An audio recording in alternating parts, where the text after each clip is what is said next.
And now it creates an image and impression that no one here seems to know what's happening. But then it also brings up a very interesting and pertinent question. Is the CBI's goof up a deliberate attempt to derail Kim Davies' extradition? And I want to put this question first to the former CBI director, because it has been alleged by Kim Davies in his interactions with the press that it was the research and analysis wing of our government which orchestrated the Purulia arm drop, and therefore if Kim Davies actually brought back, at that time we had the Narasimha Rao government, it is the Congress which will have to face the consequences, and therefore the conspiracy theory at this time is that the CBI at the government's behest doesn't want this man back, therefore deliberately the case is being botched up.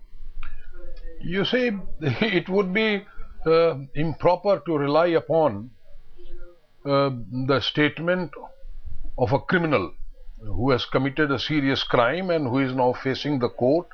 In his own defense, he would come out with all kinds of weird suggestions, and therefore his statement should not be taken at its face value. I don't think it would be proper to see a conspiracy behind every human mistake or goof up. As I said, it's a serious mistake, and it should not have happened. It should not happen in future. But I don't see. But it seems to be a trend, Mr. Mishra. The fact remains that so far, since the time the Purulia arms drop happened in the 90s, no attempt has been made to get him back. He's been living happily over there. No serious attempt has been made, leading people to say that the CBI is not serious about getting him back. You see, I wonder how much you know about extradition matters. These are long, winding and time-consuming processes, and even within our own criminal administration system, a lot of time is taken. So, and these, especially extradition proceedings, cannot be hurried through. It depends much upon the foreign court where the case is pending.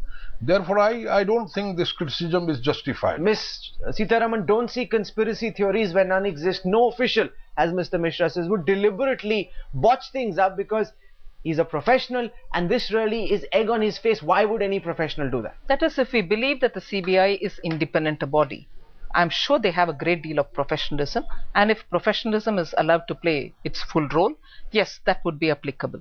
But in a CBI which is repeatedly being politically manipulated and misused, and we know in the case of extradition, I agree with Mr. Mishra when he says it's a long wound process and it takes a lot of time, it requires a lot of effort, but we still saw how Kotarochi could escape the law, could escape, how he never ever appeared in this country. Extradition procedures were all followed. Several visits of the CBI officials took place, and they went to every court, Malaysia, Singapore, Argentina, everywhere, but we still failed to get him here. And that, I think, and I would like to believe, is not for want of professionalism in the CBI. Okay. It was purely because of something else. Political now, reasons. I do not know what governs this one. I do not want to get into any kind of conspiracy theory, but we hope that the CBI, but given what happened yesterday, doesn't augur well, but I hope the CBI will do a professional job and get him back.